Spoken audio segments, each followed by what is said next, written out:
বাংলাদেশের এলিট সমাজ কখনোই চায় না দেশের আপামর জনগণ ভালো থাকুক। কারণ সাধারণ মানুষের জীবনযাত্রার মান উন্নত হলে তাদের ঘরবাড়ি পরিষ্কার, খাবার রান্না, গাড়ি চালানো বা বিনোদনের জন্য নানা সেবা দেওয়ার মতো কাজগুলো নিজেকেই করতে হবে। এটি এমন একটি বাস্তবতা যা তারা একেবারেই গ্রহণ করতে রাজি নয়। ইউরোপ বা আমেরিকায় যেমন প্রতিটি মানুষকে নিজের কাজ নিজে করতে হয়, ঠিক তেমন পরিস্থিতি তারা নিজেদের জন্য কল্পনাও করতে চায় না। এই কারণেই তারা চায় না বাংলাদেশে সুস্থ ধারার রাজনীতি প্রতিষ্ঠিত হোক।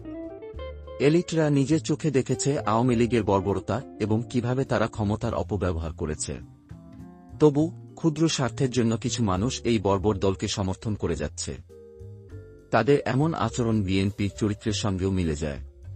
কুকুরের লেজ যেমন ঘি মাখিয়েও সোজা করা যায় না, তেমনি বিএনপিও তাদের অতীত থেকে কিছুই শেখেনি।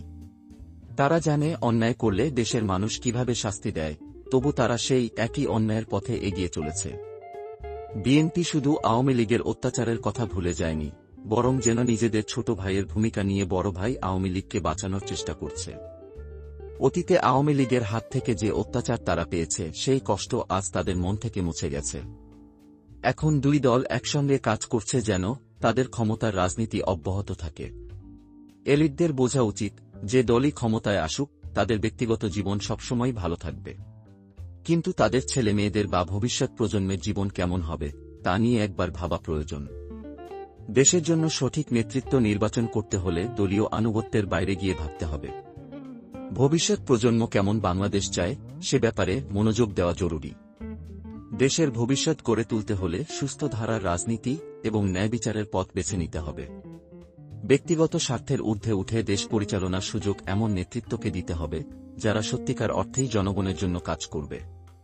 যারা দেশের জন্য জীবন দিতে পারে তারাই আমাদের বেস্ট চয়েস বর্তমান সময়ে। নতুন প্রজন্মের রাষ্ট্র পরিচালনার অভিজ্ঞতা না থাকলেও তারা মেধাবী এবং ক্রিয়েটিভ এবং নতুন জিনিস শিক্ষার মোটিভেশন আছে। এছাড়া আমাদের দেশের এক্সপেরিয়েন্স লোকদের ভালো কোনো এক্সপেরিয়েন্স নাই এবং তারা মডার্ন ওয়ার্ল্ডের জন্য উপযোগী নয়।